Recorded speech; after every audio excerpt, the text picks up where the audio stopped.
News செய்திகள்.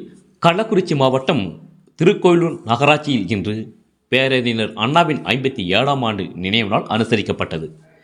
விழுப்புரம் தெற்கு மாவட்ட கழக பொறுப்பாளர் பொன் கௌதமசிகாமணி தலைமையில் திருக்கோயிலூர் 5 மனை பகுதியில் இருந்து பேருந்து நிலையம் அருகில் உள்ள அண்ணா சிலை வரை மௌன ஊர்வலம் நடைபெற்றது.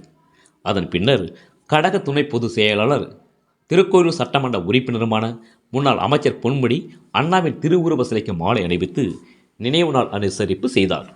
அதனைத் தொடர்ந்து விழுப்புரம் தெற்கு மாவட்ட கழக பொறுப்பாளர் பொன் கௌதமசிகாமணி அண்ணாவின் 50 முடுக்கங்களை கோஷமிட்டார்.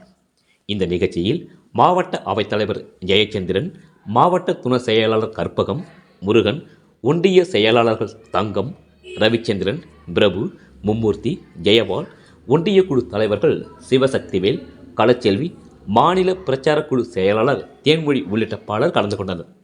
ரேட் நியூஸ் தமிழ் செய்திக்காக திருக்கோயிலூர் செய்தியாளர் முத்துக்குமரன். செய்திகளை உடனுக்குடன் தெரிந்து கொள்ள ரேட் நியூஸ் தமிழ் சேனலை சப்ஸ்கிரைப் செய்யவும்.